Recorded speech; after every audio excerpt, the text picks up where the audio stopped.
Hello guys, আজকে আমরা হ্যাকারকে একটি প্রবলেম সলভ করব। প্রবলেমটার নাম হচ্ছে জাভা স্ট্যাটিক ইনিশিয়ালাইজার ব্লক। তো কোশ্চেনটা আপনারা হচ্ছে যে ভালোভাবে পড়বেন। এখানে দেখেন একটা লিঙ্ক আছে। যদি স্ট্যাটিক ব্লক সম্পর্কে আপনারা ভালোভাবে জানতে চান, তাহলে এই লিঙ্কে ক্লিক করে আপনারা হচ্ছে যে স্ট্যাটিক ব্লকের কাজটা যেগুলো জানতে পারবেন, এগুলো আপনারা জানবেন আর কি। তো কোশ্চেনটা ভালোভাবে পড়বেন। এখানে একটা কন্ডিশন দিছে, যদি এখানে হচ্ছে যে দুইটা ইন্টিজার আছে, একটা হচ্ছে যে B and H, breath and height. তো মেইন ফাংশনে একটু দেখেন যে মেইন মেথডে কি করছে।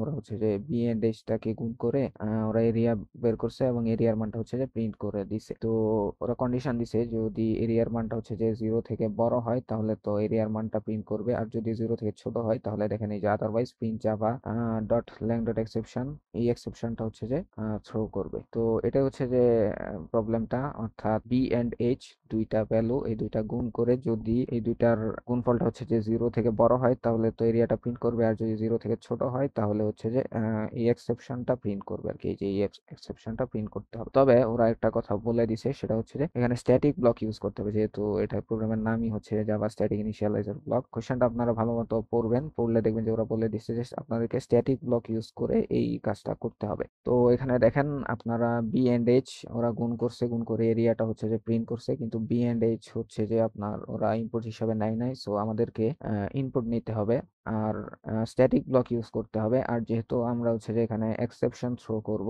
ট্রাই ক্যাচ ব্লক দিয়ে এক্সেপশন হ্যান্ডেল করতে হয়। সো এখানে আমাদেরকে স্ট্যাটিক ব্লক ইউজ করতে হবে। এখানে আরেকটা ভেরিয়েবল আছে হচ্ছে যে ফ্ল্যাগ। ফ্ল্যাগ হচ্ছে একটা বুলিয়ান ভেরিয়েবল। তো এই ফ্ল্যাগটাকে আমরা হচ্ছে যে স্ট্যাটিক হিসেবে ডিক্লেয়ার করব। এরপর হচ্ছে যে ট্রাই এন্ড ক্যাচ ইউজ করে আমরা হচ্ছে যে এই এক্সেপশনটা থ্রো করব, এবং ট্রাই ব্লকের ভিতরে আমরা হচ্ছে যে কন্ডিশন চেক করব যে দুইটার গুণফল কি 0 থেকে বড় নাকি ছোট, ওইটাই হচ্ছে যে আমরা করব। তো এখানে বলে রাখা ভালো যে একটা প্রোগ্রাম কিন্তু মেইন মেথড থেকে এক্সিকিউট হয়, অর্থাৎ প্রথম এক্সিকিউট হয় কিন্তু মেইন মেথড। কিন্তু একটা প্রোগ্রামে যদি স্ট্যাটিক ব্লক থাকে তাহলে প্রথমে হচ্ছে যে স্ট্যাটিক ব্লকটা এক্সিকিউট হয়, এরপরে মেইন মেথডটা এক্সিকিউট হয়। তো এটা আপনাদেরকে জেনে রাখা ভালো। তো প্রথমে আমরা যেটা করব, স্ট্যাটিক ব্লকের বাইরে আমরা ভ্যালুগুলা ইনিশিয়ালাইজ করব। তো সবগুলা স্ট্যাটিক ভ্যালু নিব। তো এখানে বি এন্ড এইচ ওরা নিছে, কিন্তু এগুলা ইনপুট হিসেবে নেয় নাই। সো আমরা আগে ইনপুটটা নিয়ে নেই। আমরা একটা স্ট্যাটিক নিব, স্ট্যাটিক টাইপের স্ক্যানার ক্লাসে ভেরিয়েবল নিব।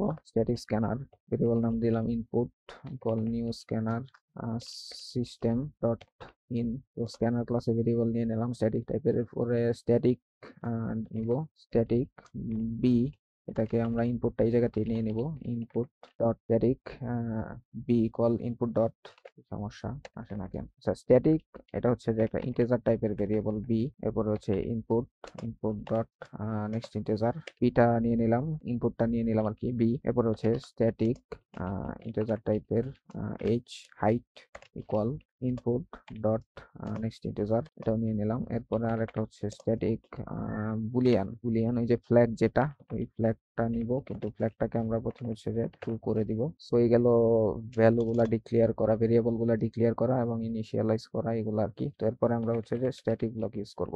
স্ট্যাটিক ব্লক ইউজ করলাম। স্ট্যাটিক ব্লকের ভিতরে আমরা জানি যে এক্সেপশন হ্যান্ডেলের জন্য ট্রাই ক্যাচ ইউজ করতে হবে। সো আমরা আগে ট্রাই ব্লক ইউজ করব। এটা হচ্ছে ট্রাই ব্লক। ট্রাই এর বাইরে আমরা ইউজ করব হচ্ছে ক্যাচ, ক্যাচ ব্লক। সো ক্যাচের মধ্যে আপনারা জানেন যে এক্সেপশন থাকে ফার্স্ট ব্র্যাকেটের ভিতরে। সো আমরা লিখবো হচ্ছে এক্সেপশন, এক্সেপশন একটা ভেরিয়েবলের নাম দিয়ে দিলাম ই। সো ট্রাই ব্লকের ভিতরে হচ্ছে যে আমরা কন্ডিশনটা চেক করব, যদি এই যে দুইটা ভ্যালু যেটা আছে এগুলা কি 0 থেকে ছোট নাকি বড়। এই যে এই বোথ ভ্যালুস আর গ্রেটার দেন 0, বড় হলে তো হচ্ছে যে এরিয়াটা প্রিন্ট করবে, ছোট হইলে হচ্ছে যে এক্সেপশন থ্রো করবে। সো আমরা এখানে কন্ডিশনটা চেক করে নিব, যদি B smaller than or equal 0 or H smaller than or equal 0 হয়, দুইটার মানে যদি 0 থেকে ছোট হয়, তাহলে যেটা করবে আমরা প্রথমে ফ্ল্যাগের মানটা হচ্ছে যে ফলস করে দিব। আগে ট্রু করছিলাম, এখন হচ্ছে যে ফলস করে দিলাম। এরপরে হচ্ছে যে আমরা থ্রো করব। থ্রো কি থ্রো করব, নিউ নিউ এক্সেপশন থ্রো করব। এক্সেপশনের ভিতরে আমরা কি দেখাতে চাচ্ছি, এই যে দেখেন কি প্রিন্ট করতে হবে, এটা লিখে দিছে breadth and height must be positive. এতটুকু আপনার কপি করে নেবেন এই জায়গা থেকে। তারপর হচ্ছে যে পেস্ট করে দিলাম। আর প্রথমে একটা হচ্ছে, আরে কি এলো, সো প্রথমে হচ্ছে যে একটা সেকেন্ড কোটেশন, ডাবল কোটেশন দিয়ে দিলাম। সো দুইটা ভ্যালুর মান যদি 0 থেকে ছোট হয় তাহলে হচ্ছে যে আমরা এক্সেপশন থ্রো করব। সো এই এক্সেপশনটা ক্যাচ করবে হচ্ছে এই ক্যাচ ব্লক, এবং এই এক্সেপশনের ভ্যালুটা আছে হচ্ছে ই এর মধ্যে। সো আমরা এখন এক্সেপশনটা প্রিন্ট করে দিব, sorry system dot out dot print print print LN এটার ভিতরে আমরা হচ্ছে যে ইটাকে দিয়ে দিব এক্সেপশন ই। তো এই হচ্ছে যে প্রোগ্রাম, আপনারা হচ্ছে যে রান দেন। প্রসেসিং কম্পাইলেশনের কি সমস্যা, একটা 20 নম্বর লাইনে নাই। 20 নম্বর লাইন কোনটা? ও আচ্ছা, আমরা এখানে হচ্ছে যে থ্রো নিউ এক্সেপশনের শেষে সেমিকোলন দিতে ভুলে গেছি। সেমিকোলন দিলাম, এরপর আবার রান দেন। দেখেন কনগ্রাচুলেশন, সবকিছু ঠিকঠাক আছে। সো এটা হচ্ছে যে প্রোগ্রাম।